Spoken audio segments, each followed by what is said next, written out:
या सरकारला लाज वाटायला पाहिजे। सरकार अस्तित्वात आहे काय? आदिवासी समाजाच्या प्रश्नाच्या संदर्भात सरकार गंभीर आहे काय? मागील 3 दिवसापासून मुख्यमंत्र्याकडे सर्व आदिवासी आमदार वेळ मागत होते। आमदारांना वेळ देण्यासाठी मुख्यमंत्री उपमुख्यमंत्र्यांना वेळ नाही आणि हे लाडकी बहीणचे इव्हेंट करून रामपूर नाचायला यांना वेळ आहे आणि हे मतासाठी आचुरलेले हे जे राक्षस आहेत यांना समाजाशी काही देणे घेणं राहिलेलं नाही।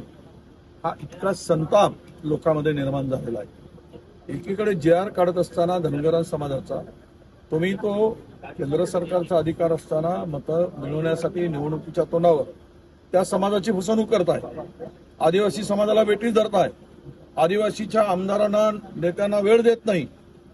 तुम्ही काय करताय? त्या सरकारला थोडी लाज वाटायला पाहिजे।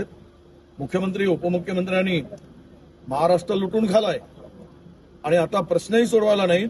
ही सर्व स्थिती आदिवासी समाजाला, हे उपेक्षित समाज, हा शोषित समाज, हा मागास समाज, या आदिवासी समाजाला तुच्छ लेखण्याचं काम, त्या नेत्यांना तुच्छ लेखण्याचं काम या सरकारकडून झालेलं आहे आणि याचा बदला निवडणुकीमध्ये आदिवासी बांधव घेतील।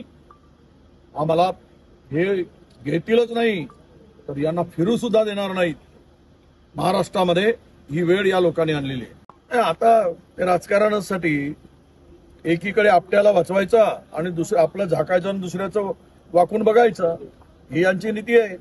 बघा, आरोपी कोणी असू दे, तो चंद्रपूर जिल्ह्यातला जे घटना झाली तो आरोपी कोणी असू दे, त्याला जात पात धर्मपक्ष कुठे असतो, त्याच्यावर कारवाई झाली पाहिजे। आम्ही कोणालाही सांगितलं याच्यावर कारवाई झालीच पाहिजे, आमची मागणी केली, पण आपट्याला कोण वाचवतो? मुख्यमंत्री। याचं उत्तर द्यावं भाजपने। या अनेक ठिकाणी अरे तुम्ही काय, तुम्हाला आंदोलन करण्याचा अधिकार आहे? महिला पैलवानांचं शोषण झालं आणि त्या ब्रिजभूषण सिंगला तुम्ही घेऊन नाचलात।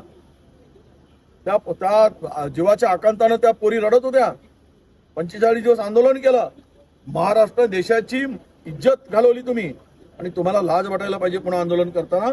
त्यामुळे हे आंदोलन लोक बघतात। आरक्षण